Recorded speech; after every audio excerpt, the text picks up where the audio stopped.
Good evening students. आज हम social background of diverse students and teaching in classroom पढ़ेंगे, जो कि सोशियोलॉजी का यूनिट 1 का टॉपिक है। विविध सामाजिक पृष्ठभूमि वाले विद्यार्थी और कक्षा में अध्यापन। इस टॉपिक से रेलेवेंट नोट्स आपको ये QR कोड स्कैन करने से मिलेगा। सिनॉप्सिस में introduction, meaning of diversity, definition of diversity, dimensions of diversity, diversity in classroom, use of social background of diverse students as a resource by the teacher. Will be dealing with these topics.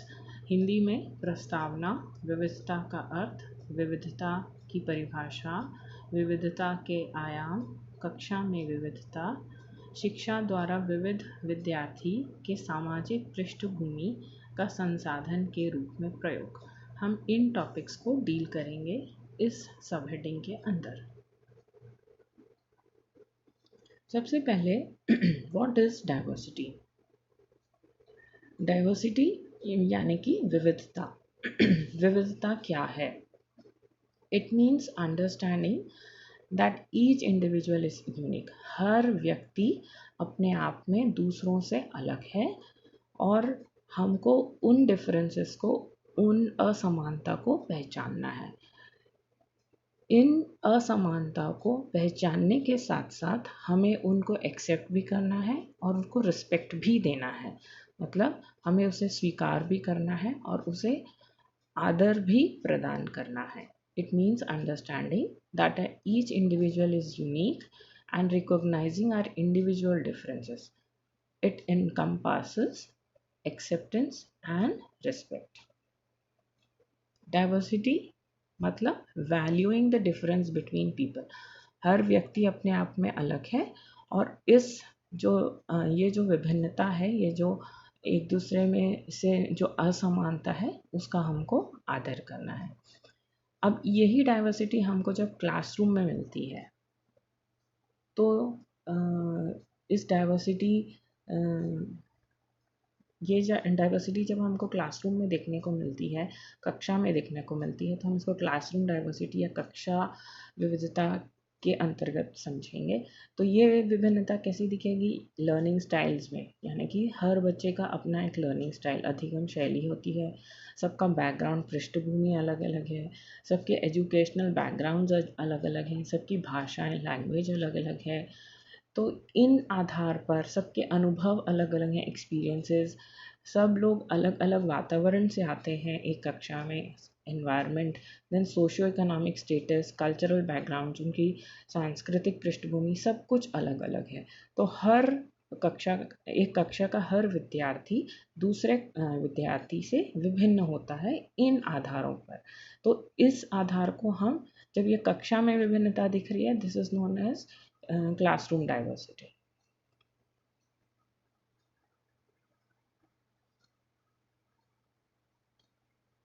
Of definition of diversity, we will understand what the definition of diversity.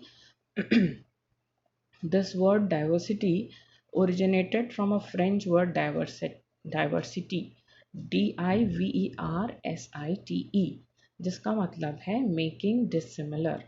और Merriam Webster dictionary ने define किया है diversity को as the condition of having और being composed of differing elements, especially the inclusion of different types of people in a group of organization. इसको मैं हिंदी में समझाती हूँ आपको।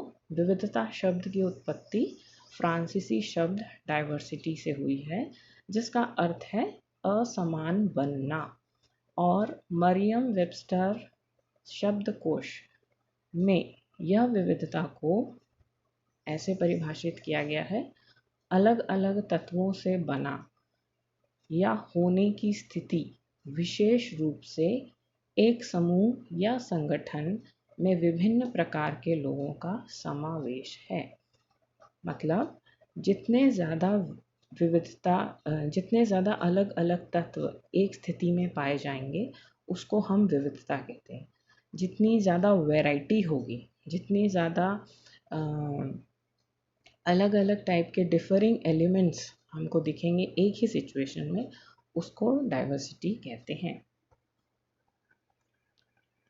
अगर सिंपल वर्ड्स में जैसे मैंने कहा, diversity mix and match as much and as many as possible, it is the flavour of variety. मतलब जितनी ज़्यादा वैरायटी होगी, जितने ज़्यादा प्रकार के लोग या चीज़ें या कुछ भी चीज़ एक ही जगह पे अलग अलग प्रकार की होंगी, उसको हम डाइवर्सिटी कहते हैं।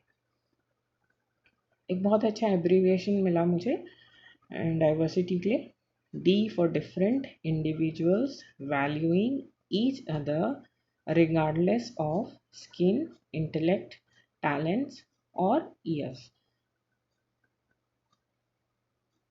अब हम अगला समझते हैं डायमेंशंस ऑफ डाइवर्सिटी, यानी कि विविधता के आयाम। विविधता के दो आयाम हैं, एक प्राइमरी डायमेंशन और दूसरा सेकेंडरी डायमेंशन। प्राइमरी डायमेंशन है कि प्राथमिक आयाम और दूसरा है माध्यमिक आयाम। प्राथमिक आयाम या प्राइमरी डायमेंशंस क्या होंगे? जो फिजिकल एबिलिटीज़ या क्वालिटीज़ हैं जो हमको ऐसे ही दिख जाती हैं सुपरफिशियली। एक आदमी, अगर एक इंसान, एक व्यक्ति हमारे सामने आता है तो हमको उसकी फ़िज़िकल एबिलिटीज़ बिना उसके कुछ बोले ही दिख जाती हैं। ऐसी एबिलिटीज़ या क्वालिटीज़ को हम प्राइमरी डायमेंशंस ऑफ डाइवर्सिटी के अंतर्गत रखते हैं। प्राथमिक विविधता के प्राथमिक आयाम के अंतर्गत उन चीज़ों को शामिल किया जाता है जो जिन्हें आप किसी व्यक्ति के बारे में सिर्फ देखकर देख सकते हैं, उसको उनसे जानने की ज़रूरत नहीं होती। जैसे कि किसी का एज हुआ, किसी का जेंडर है, किसी का मेंटल एबिलिटीज़ है ना, ये सारी चीज़ें जो है वो आपको देखकर ही समझ में आ जाती हैं। तो ये होती हैं प्राथमिक आयाम या फिजिकल डायमेंशंस ऑफ डाइवर्सिटी। अब सेकेंडरी डायमेंशन क्या हुआ? इसका जस्ट उल्टा, यानी कि those things that you may not know until you open up dialogue और टॉक टू देम। जब तक आप सामने वाले से बात नहीं करते हैं, सामने किसी व्यक्ति से बात नहीं करते हैं, तब तक उसकी उन क्वालिटीज़ के बारे में आपको पता नहीं चलता है या उन एबिलिटीज़ के बारे में आपको पता नहीं चलता है। तो ऐसी क्वालिटीज़ जिनको कि बताना पड़ता है वो कहलाती हैं सेकेंडरी डायमेंशंस ऑफ डाइवर्सिटी। जैसे कि आपकी कम्युनिकेशन स्किल, आपका फैमिली स्ट्रक्चर, आपका रिलीजन, आपका वर्किंग स्टाइल, आपका इनकम, आपका मैरिटल स्टेटस, ये सब हम देख के नहीं जान सकते हैं, है ना। आप जब तक बताएंगे नहीं वो हमको पता नहीं चलता है। तो this is known as secondary dimension of diversity या विविधता के माध्यमिक आयाम। इसी डायमेंशन को मैंने इस डायग्राम के अंतर्गत समझाया है। इसमें जो ऑरेंज कलर का सेंटर में सर्कल है वो फिजिकल डायमेंशंस प्राथमिक आयामों को दिखाता है, और बाहर वाला जो सर्कल है वो सेकेंडरी डायमेंशंस है। लाइट येलो कलर का जो सर्कल दिख रहा है बाहर वो सेकेंडरी डायमेंशंस ऑफ डाइवर्सिटी है। तो फिर से बता दो, प्राइमरी डायमेंशंस वो हैं जो फिजिकली अपीयरेंस, फिजिकली दिख जाते हैं, आपको सामने से दिख जाते हैं, बिना बताए आप समझ सकते हैं उनको। और सेकेंडरी डायमेंशंस वो होते हैं जिनको जब तक आप बताएंगे नहीं वो पता नहीं चलता है। Next is diversity in classroom, कक्षा में विविधता। ये किस किस आधार पे हमको दें? आपने देखा है हमारे अपनी क्लास में 100 स्टूडेंट्स हैं और 100 students are different from one another. हर कोई दूसरे स्टूडेंट से अलग है। तो ऐसे क्या क्या क्वालिटीज़ हो सकती हैं जिसके आधार पर हम एक दूसरे को डिफरेंशिएट कर सकते हैं? पहला, सोशियो इकोनॉमिक डिफरेंस, यानी कि सामाजिक आर्थिक संदर्भ, कल्चरल डिफरेंस, सबकी संस्कृति अलग, जेंडर डिफरेंस, देन आप अलग अलग डेवलपमेंटल डिफरेंसेस, मतलब आपकी फ़िज़िकल ग्रोथ अलग होगी, मोटर एबिलिटीज़ अलग हो सकती हैं, आपके मॉरल वैल्यूज़ अलग अलग हो सकते हैं। फिर है पर्सनालिटी डिफरेंसेस, व्यक्तित्व की विभिन्नताएं, सबका एक पर्टिकुलर सिचुएशन पे एटीट्यूड या उनकी पर्सनालिटी ऑफ बिहेवियर सबका अलग अलग होता है, वो एक डाइवर्सिटी देखने को मिलती है। Then learning and thinking styles, यानी कि अधिगम की जो आपकी स्टाइल है, अधिगम कैसे करते हैं आप। कोई जल्दी सीखता है, कोई थोड़ा देर से सीखता है, कोई लिख के याद करता है, कोई वीडियो सुन के याद कर लेता है। तो सबकी लर्निंग स्टाइल्स अलग अलग हैं, लर्निंग स्पीड अलग अलग हैं। ये एक टाइप की विविधता हमको देखने को मिलती है। देन इंटरेस्ट डिफरेंसेस, यानी कि सबकी रुचियाँ अलग अलग हैं, सबको अलग अलग चीज़ें पसंद हैं। इस आधार पे भी हम डाइवर्सिटी देखते हैं क्लासरूम में।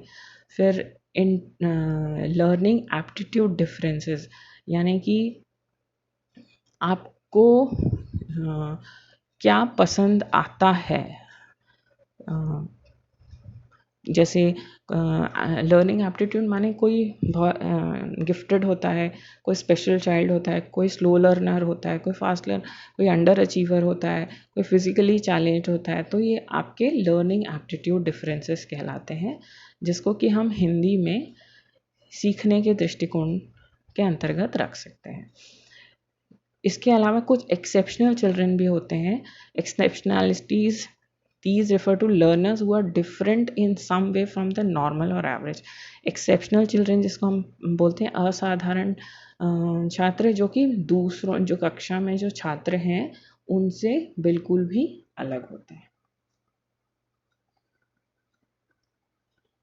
Next is use of social background of students as a resource by the teacher. Usually यही क्वेश्चन पूछा जाता है कि how can a teacher use the social background of students as a resource। एक शिक्षक विद्यार्थियों की विविधता को संसाधन के रूप में कक्षा में कैसे प्रयोग कर सकता है। ये क्वेश्चन आता है इस कंटेक्स्ट इस यूनिट से। तो एक टीचर कैसे यूज़ कर सकता है। पहली बात तो टीचर को जो क्लास में जो डाइवर्सिटी है, विविधता है, उसका सम्मान करना चाहिए। हर किसी को अपने कक्षा में सम्मिलित करना चाहिए, अकोमोडेट करना चाहिए। हर स्टूडेंट को अप्रिशिएट करना चाहिए उसके डिफरेंस ऑफ ओपिनियन के लिए, उसको रिस्पेक्ट करना चाहिए, उसको उसकी कक्षा में एक बिलोंगिंगनेस, एक अपनापन महसूस होना चाहिए। हर छात्र को ऐसा शिक्षक का प्रयास होना चाहिए, टीचर्स को ऐसा एफर्ट लगाना चाहिए। और उसके लिए वो क्या कर सकते हैं, क्या पॉजिटिव एटीट्यूड या पॉजिटिव मैनर्स दिखा सकते हैं। नंबर 1, इक्वल बिहेवियर, सबके साथ समान व्यवहार। एक यूनिफॉर्म दिया जा सकता है सबको। डेमोक्रेटिक मेथड्स यूज़ कर सकते हैं। लैंग्वेज ट्रांसैक्शन, मतलब भाषा का आदान प्रदान, बात कम्युनिकेशन होना चाहिए, इंटरेक्शन होना चाहिए। फिर फेस्टिवल्स, सबके फेस्टिवल्स को रिस्पेक्ट देते हुए अलग अलग फेस्टिवल्स से सबके फेस्टिवल्स को सेलिब्रेट करना चाहिए। सबके कल्चर्स को से एक दूसरे को इंट्रोड्यूस या अवगत कराना चाहिए। पिकनिक, फील्ड ट्रिप्स, टूर्स, या जैसे आप लोग विलेज विज़िट पे गए थे, कैंप में गए थे, ऐसे सारी चीज़ें ऑर्गेनाइज होनी चाहिए। फिर इंटरनल असेसमेंट्स ऑर्गेनाइज करना चाहिए। फिर सब में सहभागिता की भावना, development of feeling of cooperation, ये होना चाहिए। नेशनल वैल्यूज़ डेवलप करनी चाहिए सब में, राष्ट्रीय भावना। और सबको ही समान अवसर प्रदान करने चाहिए एक कक्षा में, चाहे वो अंडर अचीवर हो, स्लो लर्नर हो, या कैसा भी छात्र हो, लेकिन उसको समान अवसर प्राप्त होने चाहिए ताकि उसका भी कॉन्फिडेंस और सेल्फ एस्टीम इंक्रीज हो और उसकी लर्निंग अच्छी हो। Thank you.